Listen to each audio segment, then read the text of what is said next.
जय हिंद, वंदे मातरम। स्वागत है आप सभी का आपके अपने यूट्यूब चैनल जी के जी एस के भंडारा पर। प्यारे दोस्तों, लगातार मैं आप लोगों के लिए आपकी परीक्षा में अच्छा स्कोर कराने के लिए मैं आप सभी लोगों के लिए किरण पब्लिकेशन बुक का सैल्यूशन करा रहा हूँ, जो आपके एग्जाम के लिए सबसे ज़्यादा महत्वपूर्ण है। तो उसी सीरीज में आज का अपना ये मॉडल प्रैक्टिस सेट नंबर 13 हो जाता है।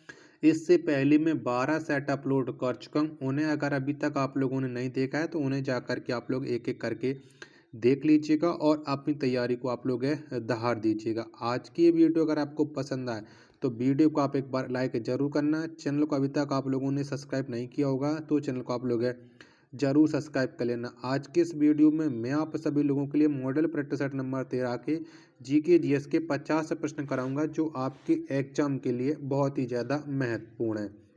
तो चलिएगा फिर शुरू करते हैं। तो 71वां प्रश्न है कि निम्नलिखित स्वतंत्रता सेनानियों में से कौन उत्तर प्रदेश राज्य की राज्यपाल बनने वाली पहली महिला थी? तो बताओ कौन सी थी और वो एक स्वतंत्रता सेनानी भी थी। 71 का राइट आंसर क्या हो जाएगा? तो ये थी सरोजिनी नायडू। पहला ऑप्शन करेक्ट आंसर हो जाएगा। 72वां प्रश्न है कि भारत में विदेशी निवेश को किस नाम से जाना जाता है? तो बताओ किस नाम से जाना जाता है? तो भारत में विदेशी निवेश को ये जाना जाता है एमडीआई के नाम से, यानी प्रबंधन प्रौद्योगिकी संयुक्त स्थान के नाम से। यानी 72 का दूसरा ऑप्शन करेक्ट आंसर नहीं, एमडी एफडीआई के नाम से जाना जाता है। सॉरी, माफी चाहता हूँ, गलत बोला है। एफडीआई के नाम से जाना जाता है, प्रत्यक्ष विदेशी निवेश के नाम से। 72 का तीसरा ऑप्शन करेक्ट आंसर हो जाएगा। सॉरी, थोड़ा गलत बोला। 73वां प्रश्न है आपके सामने कि एनएनपी का असंक्षिप्त रूप क्या है? तो बताओ क्या है? तो इसका जो असंक्षिप्त रूप है वो है शुद्ध राष्ट्रीय उत्पाद। 73 का दूसरा ऑप्शन करेक्ट आंसर हो जाएगा। 74वां प्रश्न आ जाता है समावेशी विकास किस पंचवर्षीय योजना का उद्देश्य था? तो बताओ ये कौन सी पंचवर्षीय योजना का उद्देश्य था? तो समावेशी विकास ये 11 पंचवर्षीय योजना का उद्देश्य था। 74 का दूसरा ऑप्शन राइट आंसर हो जाएगा। 75वां प्रश्न है भिलाई, दुर्गापुर तथा राउरकेला के हरित इस्पात संयंत्रों की स्थापना किस पंचवर्षीय योजना के दौरान की गई थी? तो कौन सी पंचवर्षीय योजना के दौरान हुई थी? तो इनकी जो स्थापना है वो दूसरे पंचवर्षीय योजना के दौरान हुई थी। 75 का पहला ऑप्शन करेक्ट आंसर हो जाएगा। 76वां प्रश्न है सरकार में अंतिम निर्णय लेने की शक्ति लोगों द्वारा चुने हुए प्रतिनिधियों के पास की होनी चाहिए। तो बताओ ये कौन सी सरकार में? 76 का राइट आंसर। तो 76 का जितने लोग बता रहे लोकतांत्रिक सरकार में, चौथा ऑप्शन करेक्ट आंसर हो जाएगा। अगर वीडियो पसंद आए तो लाइक करना, ना आए तो डिसलाइक करना और कमेंट बॉक्स में अपनी राय बताना कि ये वीडियो आपको किस वजह से पसंद नहीं आई है। 77वां प्रश्न है कि निम्नलिखित में से कौन सा वाक्य सामुदायिक सरकार के संदर्भ में सही नहीं है? तो बताओ इनमें से कौन सा सही नहीं है, सॉरी कौन सा सही है? तो इस सरकार का चुनाव एक ही भाषा बोलने वाले लोग करते हैं, बिल्कुल सही। इस सरकार को संस्कृति, शिक्षा और भाषा जैसे मामलों पर फैसले लेने का अधिकार है, ये भी सही है। ठीक है, दूसरा, पहला और दूसरा दोनों सही हो जाएंगे। तो पहला तथा दोनों सही है। 77 का पहला ऑप्शन राइट आंसर। 78वां प्रश्न है कि शासन व्यवस्था में सर्वोच्च सत्ता केंद्रीय प्राधिकार तथा उसकी विभिन्न आनुषंगिक इकाइयों के बीच बट जाती है। तो बताइए कौन कैसे में? तो संघवाद शासन व्यवस्था में हो जाता है। 78 का तीसरा ऑप्शन राइट आंसर। 79वां प्रश्न है कि निम्नलिखित में से राष्ट्रपति के किस क्षमादान शक्ति के अंतर्गत दंड की प्रकृति को नम्र कर दिया जाता है? बताओ किस में कर दिया, कौन सी क्षमादान शक्ति? 79 का राइट आंसर। तो ये हो जाएगा लघुकरण में, पहला ऑप्शन करेक्ट आंसर हो जाएगा। 80वां प्रश्न है भारतीय संविधान में न्यायिक समीक्षा का प्रावधान किस देश से लिया गया है? तो बताओ कौन से देश से ये न्यायिक समीक्षा का प्रावधान लिया गया? तो ये लिया गया यूएसए से। 80 का दूसरा ऑप्शन राइट आंसर हो जाएगा। 81वां प्रश्न है केंद्रीय मंत्रिपरिषद निम्नलिखित में से किसके प्रति सामूहिक रूप से उत्तरदायी होते हैं? तो बताओ ये किसके प्रति होते हैं सामूहिक रूप से उत्तरदायी? तो ये होते हैं लोकसभा से, 81 का दूसरा ऑप्शन करेक्ट आंसर हो जाएगा।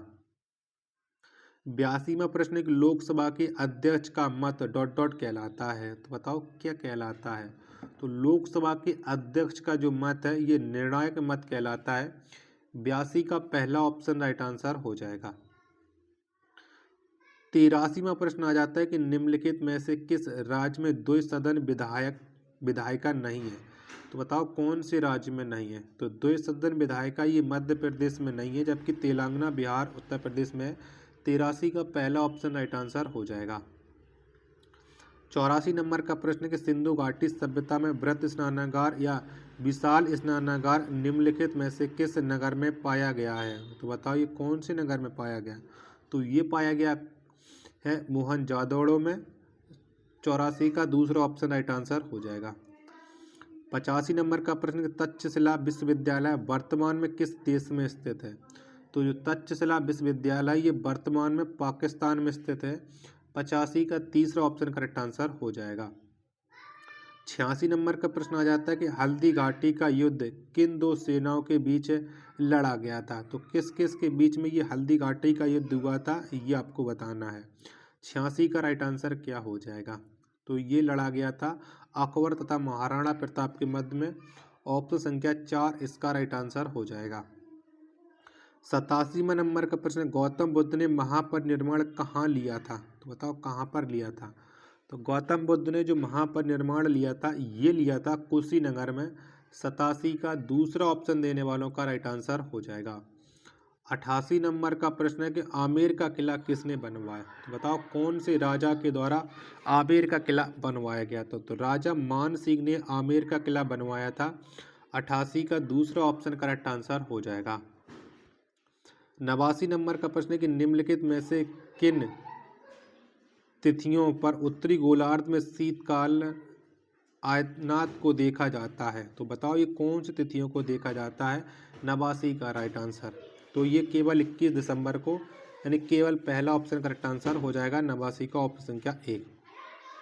90 नंबर का प्रश्न है कि बैरन द्वीप निम्नलिखित में से किस देश में स्थित है, तो बताओ कौन से देश में ये बैरन द्वीप स्थित है। तो ये भारत में। 90 का तीसरा ऑप्शन करेक्ट आंसर हो जाएगा। 91 नंबर का प्रश्न है कि एक जल संयोगी क्या है, तो बताओ क्या है। 91 का राइट आंसर। तो एक जो जल संयोगी है वो है दो भूभागों को अलग करने वाला एक जल निकाय है। 91 का पहला ऑप्शन करेक्ट आंसर हो जाएगा।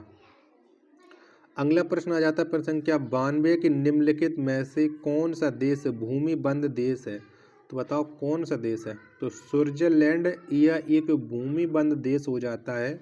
92 का तीसरा ऑप्शन देने वालों का सभी का करेक्ट आंसर हो जाएगा। आशा करता हूँ आपको ये वीडियो पसंद आ रही होगी, तो प्लीज़ वीडियो को लाइक और चैनल को सब्सक्राइब करना ना भूलें।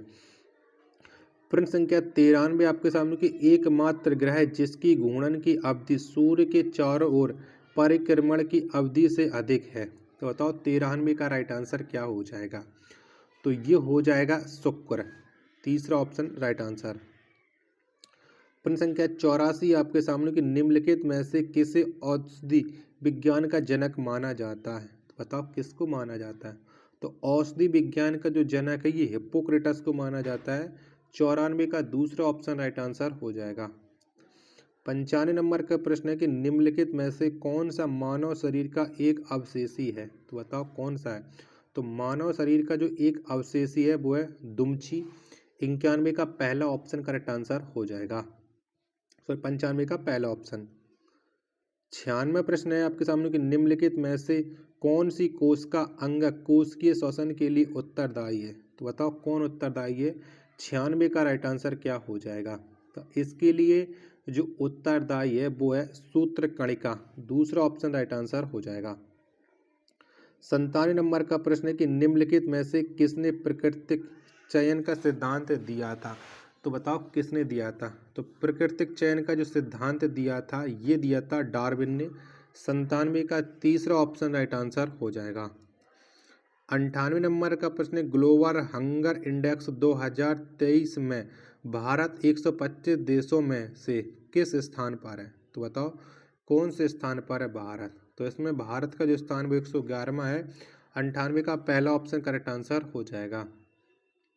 99 नंबर का प्रश्न है कि निम्नलिखित में से यूरिक अम्ल किसका एक मुख्य नाइट्रोजनस अपशिष्ट है? तो बताओ ये किसका है? तो ये है पक्षी का। 99 का चौथा ऑप्शन करेक्ट आंसर हो जाएगा। प्रश्न संख्या 100 आ जाता है कि तारों तथा आकाश गंगाओं के द्रव्यमानों को डॉट डॉट के संबंध में व्यक्त किया जाता है। तो बताओ इसके बारे में राइट आंसर क्या हो जाएगा? तो तारों तथा आकाश गंगाओं के द्रव्यमानों को जो व्यक्त किया जाता है वो सूर्य का द्रव्यमान के संबंध में व्यक्त किया जाता है। 100 का दूसरा ऑप्शन देने वालों का राइट आंसर हो जाएगा।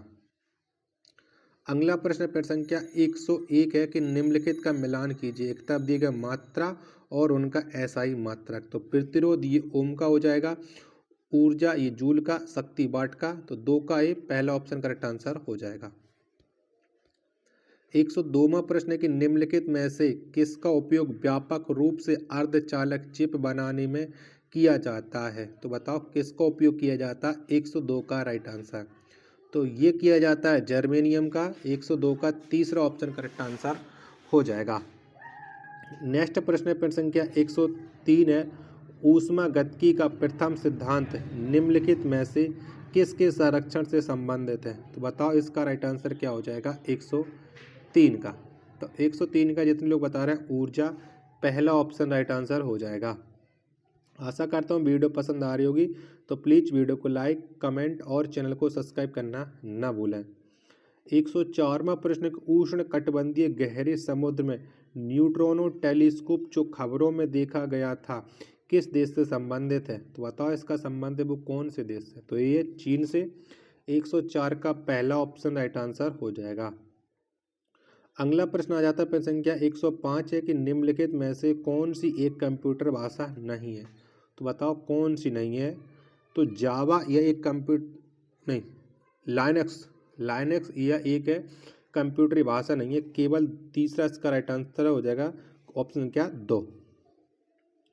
106वां प्रश्न, इलेक्ट्रिक हीटर कॉइल के निर्माण में किस पदार्थ का उपयोग किया जाता है? तो बताओ कौन से पदार्थ का उपयोग करते हैं? तो इलेक्ट्रिक हीटर कॉइल इसके लिए निर्माण में नाइक्रोम का उपयोग किया जाता है। 106 का चौथा ऑप्शन राइट आंसर। 107वां प्रश्न है कि निम्नलिखित में से कौन सा कपड़ा आसानी से आग पकड़ता है? तो बताओ कौन सा कपड़ा पकड़ता है? तो सूती कपड़ा है, ये आसानी से आग पकड़ता है। 107 का पहला ऑप्शन राइट आंसर हो जाएगा। 108वां प्रश्न है कि निम्नलिखित में से जंगरोधी इस्पात के मुख्य घटक कौन से हैं? तो बताओ कौन से हैं? तो जंगरोधी इस्पात के जो मुख्य घटक हैं ये हैं लोहा, क्रोमियम तथा निकेल। 108 का तीसरा ऑप्शन राइट आंसर हो जाएगा। 109वां प्रश्न आ जाता है कि निम्नलिखित में से किस धातु का घनत्व सबसे कम है? तो कौन से धातु का है? तो वेनेडियम का जो घनत्व है वो सबसे कम है। वेनेडियम नहीं, लिथियम, माफी चाहो थोड़ा गलत पढ़ा। लिथियम का जो घनत्व है वो सबसे कम है। पहला ऑप्शन करेक्ट आंसर हो जाएगा। 110वां प्रश्न आ जाता है आपके सामने कि निम्नलिखित में से कौन वायु प्रदूषण के लिए अग्रणीय नाइट्रोजन डाइऑक्साइड का प्राथमिक तौर पर उत्पादन करता है? तो कौन करता है? तो ये डीजल इंजन करता है। 110 का चौथा ऑप्शन राइट आंसर हो जाएगा। 111वां प्रश्न आ जाता है क्योटो प्रोटोकॉल का मुख्य उद्देश्य क्या था? तो बताओ क्या था? तो क्योटो प्रोटोकॉल का जो मुख्य उद्देश्य था वो था ग्लोबल वार्मिंग। 111 का तीसरा ऑप्शन करेक्ट आंसर हो जाएगा। आशा करता हूँ कि आपको वीडियो पसंद आ रही होगी, तो प्लीज़ वीडियो को लाइक, कमेंट और चैनल को सब्सक्राइब करना ना भूलें। 112वां प्रश्न है कि अगर किसी जलाशय में बीओडी का मान अधिक है तो वह प्रायः डॉट डॉट होता है। तो बताओ वह प्रायः क्या होता है? तो बहुत प्रदूषित होता है। यानी 112 का दूसरा ऑप्शन करेक्ट आंसर हो जाएगा। 113वां प्रश्न है आपके सामने कि सीसीआई ने आईडीएफसी के किस बैंक के साथ विलय को मंजूरी दी है? तो बताओ ये किसको मंजूरी दी है? 113 का राइट आंसर। तो ये दी है आईडीएफसी फर्स्ट बैंक को। 113 का तीसरा ऑप्शन राइट आंसर हो जाएगा। 114वां प्रश्न है कि निम्नलिखित में से कौन विद्युत तार लेखी का आविष्कारक है? तो बताओ कौन है? तो विद्युत तार लेखी का जो आविष्कारक है वो है सैमुअल एफ.वी. मोर्स।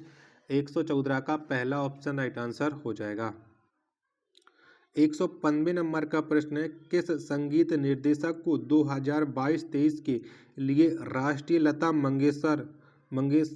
मंगेशकर सम्मान से सम्मानित किया गया? तो ये किसे मिला है? तो ये पुरस्कार मिला उत्तम सिंह को। 115 का चौथा ऑप्शन राइट आंसर हो जाएगा। 116वां प्रश्न आ जाता है कि मोहिनीअट्टम नृत्य इनमें से किस राज्य से संबंधित है? तो बताओ, मोहिनीअट्टम का संबंध है वो कौन से राज्य से? तो इसका संबंध है केरल से। 116 का पहला ऑप्शन करेक्ट आंसर हो जाएगा। 117वें नंबर का प्रश्न आ जाता है कि टिंडल प्रभाव प्रकाश के डॉट डॉट से संबंधित है। तो बताओ ये कौन से परावर्तन संबंध रखता है?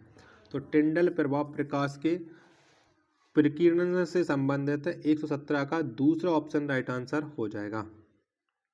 118वें नंबर का प्रश्न आ जाता है, निम्नलिखित में से कौन गांधी इन चंपारण पुस्तक के लेखक हैं? तो बताओ किसके द्वारा ये गांधी इन चंपारण पुस्तक को लिखा गया? तो ये पुस्तक लिखी गई है दीनानाथ गोपाल तेंदुलकर के द्वारा।